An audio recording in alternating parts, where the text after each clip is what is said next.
Welcome to Kali twisted stories part 78। जय माँ काली जय माँ तारा, आप सबका भला हो। राधा और कृष्ण का प्रेम के अध्याय 16 में आप सबका स्वागत है। उस रात कृष्ण को नींद नहीं आई। वो बार बार नीलम की उसी बात को अपने मन में दोहराता रहा। आप मेरे बहुत ही अजीज दोस्त हैं और मैं आपको कभी खोना नहीं चाहती और हमेशा अपने पास रखना चाहती हूँ। कृष्ण को यह अंदाज़ा तो हो गया था कि नीलम ओपनली फ्लर्ट कर रही है और उसके मन में उसके लिए फीलिंग्स आ गई हैं। कृष्ण को यह समझते देर नहीं लगी कि ऐसी फीलिंग्स उसके मन में क्यों आई। नंबर एक बात कि वो राधा को वापस मनोहर के पास भेजना चाहता था, और अगर राधा मनोहर के पास चली गई और रुक्मणी जो उसे छोड़ चुकी थी तो अब कृष्ण अकेला था। ये लॉजिकल आंसर था नीलम के लिए कि कृष्ण के आगे पीछे कोई नहीं है, तो कृष्ण अब केवल नीलम का ही होगा। इसीलिए नीलम लगातार कृष्ण को हिंट्स दे रही थी कि वो एक बार तो समझ जाए कि उसके मन में फीलिंग्स है और ये कोई मजाक नहीं है। सच्चे मन से नीलम कृष्ण से प्रेम कर रही थी और कृष्ण को इस बात का बहुत ही अच्छे से अंदाजा हो गया था। रात बढ़ चली थी। अब दो कमरों से लगातार काली मंत्रों का स्वर सुनाई पड़ रहा था, एक कृष्ण का और दूसरा नीलम के। दोनों ही के रूम से ओम क्रीम कालिकाय नमः, ओम क्रीम कालिकाय नमः और अलग तरह की तांत्रिक विधियों के साथ ये मंत्रोच्चारण दोनों रूम में हो रहा था। विधि एक समान थी जो सोनू भाई ने इन दोनों को बताई थी। ये दोनों माता काली की साधना कर रहे थे उनके प्रत्यक्षीकरण करने के लिए, ताकि वो माता काली से वरदान मांग सके। रात भर जाप चलता रहा। सुबह 5 बजे करीब दोनों ही रूम से एक साथ काली माता के मंत्रों की ध्वनि बंद हुई। दोनों की ध्वनि बंद होते ही कमरे की लाइट बंद हुई और सुबह लेट करीब 9 बजे राधा, कृष्ण और नीलम डाइनिंग टेबल पर बैठे हुए थे और नीलम जल्दी जल्दी चिल्ला रही थी, चाची जल्दी करो, ऑफिस जाना है हम दोनों को। अच्छा, हम लोग ऑफिस चले जाएंगे तो राधा का ध्यान रखना, हम लोग शाम तक ही लौटेंगे 5 बजे तक। राधा, तुम कंफर्टेबल तो रहोगी ना? तुम्हें कुछ भी चाहिए, ये घर मेरा है और तुम्हारा भी। जो चाहिए रानी चाची से मांग लेना, और वो राजू का बच्चा है ना, कुछ मंगाना हो तो उससे मंगा भी सकती हो। और बाहर दरबान चाचा आ जाएंगे, उनका नाम विनोद है। जब भी तुम बोलोगी विनोद भैया तो वो आ जाएंगे, कोई भी प्रॉब्लम होगी तो। ऐसे तो यहाँ कोई प्रॉब्लम नहीं होती है। खैर, यहाँ पे सिक्योरिटी भी है, सब कुछ है, खाने पीने का भी इंतज़ाम है। तुम्हें किसी चीज़ की प्रॉब्लम नहीं होगी। तुम्हें कोई भी चीज़ की प्रॉब्लम हो तुम हमें तुरंत कॉल कर सकती हो। राधा ने बोला, मैं कृष्ण को कॉल कर दूंगी नीलम, तुम चिंता मत करो। मुझे पता है कृष्ण किसी भी तरीके की स्थिति होगी वो दौड़ा चला आएगा। कृष्ण मुस्कुरा दिया। कृष्ण ने बोला, ये कैसे तुम्हें पता भाई? इतने दिन से देख जो रही हूँ तुम्हें, इतनी ज़्यादा सेवा करता मुझे कोई भी आदमी दिखाई नहीं पड़ा, और मुझे नहीं लगता कि कोई किसी से इस तरह का लगाव रखता होगा या दोस्ती में कोई इतना ज़्यादा केयरिंग होगा जितना तुम हो। तुमने बोला कि तुम मेरे एक अच्छे दोस्त हो। मुझे तो लगता है तुम मेरे सबसे अच्छे दोस्त थे। कहीं वो तुम ही तो नहीं थे जिससे मैं प्यार करती थी? कृष्ण को झेप सा गया। उसने बोला, नहीं नहीं राधा, अभी तुम अपने रिकवरी पे ध्यान दो। इन सब फालतू की बातों पर तुम ध्यान मत दो। जब तुम्हारे प्लास्टर उतर जाएंगे तो मैं तुम्हें इत्मीनान से सब बातें बताऊंगा, सब की सब। और रुक्मणी के बारे में भी। हाँ, रुक्मणी के बारे में भी। रुक्मणी तो तुम्हारी वाइफ है ना? हाँ हाँ, कितनी लकी होगी वो, इतना केयरिंग हस्बैंड मिला उसे। केयरिंग? हाँ, जो अपने दोस्त की इतनी केयर करता है वो अपनी बीवी की कितनी केयर करता होगा और रिस्पेक्ट करता होगा। और अगर तुम उसकी करते होगे तो वो भी तुम्हारी उतनी ही करती होगी। क्यों नहीं तुम उसको भी यहाँ लखनऊ बुला लेते हो? वो कहाँ है? तुम्हारा परिवार कहाँ है कृष्ण? और वो लोग क्यों तुमसे दूर हैं? कृष्ण ने बोला कि सारी महाभारत तुम्हें अभी ही सुननी है, हमें ऑफिस जाने में देर हो रही है। इत्मीनान से सुनाऊंगा। तुम रेस्ट कर लो, आराम कर लो। हम लोग वापस आएंगे तो तुम्हें सब कुछ धीरे धीरे कर कर आराम से समझा देंगे। डॉक्टर ने वैसे भी बोला है कि दिमाग पे ज़्यादा स्ट्रेस नहीं करने का, इसलिए 1 महीने ऐसे क्वेश्चंस बिल्कुल ना पूछना। अच्छा कृष्ण, तुम सच सच बताओ, क्या तुम मुझसे प्यार करते हो? कृष्ण एक टक राधा की आंखों में देख रहा था। उसने बोला, मैं झूठ तुमसे बोल नहीं पाऊंगा और सच में बोलना नहीं चाहता हूं। कह के कृष्ण पलट गया और नीलम का हाथ पकड़कर बंगलों के बाहर निकल गया। दोनों ने एक ऑटो पकड़ी और SGPGI से हजरतगंज अपने ऑफिस निकल पड़े। रास्ते में नीलम बोल रही थी, अब तुम आ गए हो तो हम रोज स्कूटी ले लिया करेंगे, रोज स्कूटी से साथ जाएंगे और स्कूटी से भी वापस आएंगे। ये रोज रोज का ऑटो का खर्चा फालतू का हो जाएगा। पहले मैं अकेली थी तो सोचती थी कि कोई बात नहीं, चलता है। अब तो 2 लोग हैं, साथी भी हैं, तो क्यों ना स्कूटी से ही आगे पीछे किया जाए। क्यों, क्या कहते हो कृष्ण? कृष्ण मुस्कुरा दिया, बोला, जैसे तुम बोलो, यू आर द बॉस। अच्छा कृष्ण, तुमने कल की मेरी बातों का बुरा तो नहीं माना? कृष्ण ने तिरछी आंखों से उसे देखा और मुस्कुरा कर बोला, कौन सी बात भला? मुझे तो कुछ भी याद नहीं। अरे वही दोस्त वाली कि मैं तुम्हें खोना नहीं चाहती, अपने पास रखना चाहती हूँ। कहीं तुम सचमुच में तो नहीं समझ गए कि मैं तुमसे बहुत प्यार करती हूँ?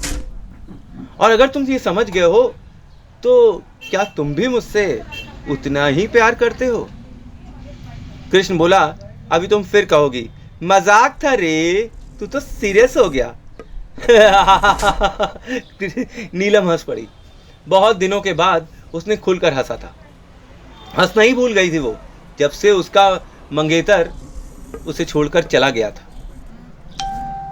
और इधर कृष्ण भी ये नोटिस कर रहा था कि रुक्मणी के जाने के बाद और राधा के बिछोह के बाद उसने भी हंसना ही बंद कर दिया था, और ये नीलम ही थी जिसने उसे पुनः जिंदा कर दिया था।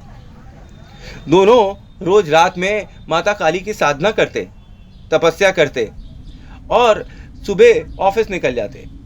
वापस आके कृष्ण का ये नियम सा हो गया था, वो राधा को व्हीलचेयर पे बैठाता और पास ही के पार्क में घंटों घुमाता रहता। दोनों ढेर सारी बातें करते। नीलम को हालांकि ये बहुत कुछ पसंद तो नहीं आ रहा था, पर उसे पता था कि क्योंकि राधा कृष्ण की पुरानी प्रेमिका भी थी और उसकी सबसे अच्छी दोस्त भी थी, तो इसलिए इतनी छूट तो देना बनता ही था। पर फिर भी नीलम के मन में जलन तो आ ही जाती थी। खैर, एक दिन उसने कृष्ण से पूछ ही लिया, तुम राधा को इतना चाहते हो, आज भी ये दिखाई पड़ता है, तभी तुम उसके लिए एक एड़ी चोटी एक कर रहे हो। पहले भी तुमने सब कुछ उसके लिए दांव पर लगा दिया और अब भी तुम जो बोचा कुचा है उसे दांव पर लगाने के लिए तैयार हो। क्यों प्यार करते हो इतना तुम राधा से? क्यों करते हो कृष्ण इतना प्यार राधा से? कृष्ण ने बोला, मैं राधा से प्यार केवल इसलिए करता हूं क्योंकि वो मेरा प्यार है, और प्यार से प्यार ही करना चाहिए, इसके अलावा कुछ नहीं। क्या हुआ, आज वो मुझसे थोड़ी दूर हो गई है, कम से कम वो खुश तो है। कल अगर उसने मेरी जान भी मांग ली तो मैं हंसते हंसते दे दूंगा। ऐसा मत कहो, नीलम ने कहा। दोस्ती अच्छी बात है, पर दोस्ती में तुम तो पूरा हर चीज खोल कर खड़े हो जाते हो कि आओ इधर भी मार लो, उधर भी मार लो, ऐसे मार लो, वैसे कर लो। भाई, अपनी भी लाइफ है, अपनी लाइफ चौपट कर करके तुमने राधा की लाइफ बना डाली। क्या राधा अपनी लाइफ ऐसे तुम्हारे लिए चौपट करती? क्या कभी अगर तुम आवाज़ देते कि राधा वापस आ जाओ, तो क्या वो मनोहर को छोड़कर वापस आती? मेरे ख्याल से तो कभी नहीं आती। तुम्ही ने तो बताया था, जब तुमने उससे कहा कि राधा मेरे साथ जहन्नुम में चलने के लिए तैयार हो, तो उसने मना कर दिया। पर आज तुम फिर से जहन्नुम में खड़े हो केवल राधा ही की वजह से, और जल रहे हो। अपने लाइफ का कीमती समय जो तुम्हें अपनी खुशी के लिए लगाना चाहिए, तुम राधा के लिए फिर से लगा रहे हो। और पता नहीं ये राधा को तुम्हारे बारे में याद भी है कि नहीं, और इन सब सैक्रिफाइसेस का क्या मतलब? जब उसके मन में इसके बारे में कोई यस नो थैंक यू ही नहीं है। कृष्ण, तुम अपनी लाइफ के साथ गलत कर रहे हो, ऐसा मत करो। राधा को अब तुम मत प्यार करो, भूल जाओ राधा को। एक बार जो वो मनोहर के पास चली गई तो फिर तुम राधा की तरफ पलट कर भी मत देखना। यकीन मानो नीलम, जब से राधा की शादी हुई है मैंने उसे पलट कर ही नहीं देखा। मैं चाहता था वो सेट हो जाए और वो सेट हो भी गई थी। ये तो रुक्मणी थी जिसने आग लगा दी, नहीं तो राधा शायद आज मेरे पास होती भी नहीं। रुक्मणी ने सब किए कराए पे पानी फेर दिया। सारी सैक्रिफाइसेस, सारी चीज़ों को उसने बेकार कर दिया। बात रुक्मणी की नहीं है, नीलम ने कहा, बात तुम्हारी है कृष्ण। तुम बार बार इधर उधर की बातें करते हो। तुमने इस रिश्ते में पाया ही क्या?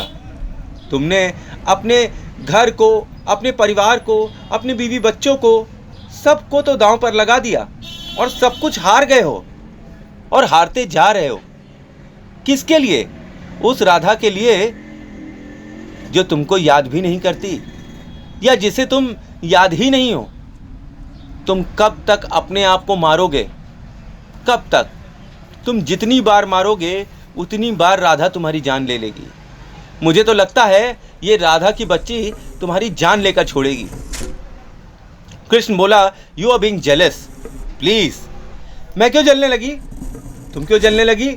मुझे तो लगता है तुम मुझसे प्यार करती हो, इसलिए तुम जल रही हो। अचानक से ही कृष्ण के मुंह से निकल आया। नीलम का मुंह खुला का खुला रह गया। नीलम ने धीरे से बोला, सही पहचाना तुमने, मैं सचमुच में तुमसे प्यार करने लगी हूं। कृष्ण ने बोला, नीलम मुझे थोड़ा टाइम दो, राधा को मनोहर के पास छोड़ दूं, फ्री हो जाऊं, फिर सोचकर इस चीज़ का जवाब दूंगा कि हम दोनों आगे साथ रहेंगे कि नहीं। पर अभी के लिए तुम मेरी वैसे ही दोस्त बन जाओ जैसे कभी राधा हुआ करती थी। सच में तुम राधा की जगह मुझे दे पाओगे? प्रश्न ये नहीं कि मैं तुम्हें राधा की जगह दे पाऊंगा, प्रश्न ये है नीलम कि क्या तुम राधा की जगह ले पाओगी? दोनों मुस्कुरा दिए। तो कैसी लगी कहानी? आई होप अच्छी लगी कहानी। Thanks for watching. जय माँ काली, जय माँ तारा, आप सबका भला हो। आगे के एपिसोड में हम ये जानेंगे कि सोनू भाई जो अब ऋषिकेश में हैं, वो वहाँ से नीलम से कोई संपर्क करते हैं कि नहीं, और उसे कुछ आगे होने वाले भविष्य के बारे में बताते हैं कि नहीं, और जब वो बताएंगे तो उसका क्या परिणाम होगा।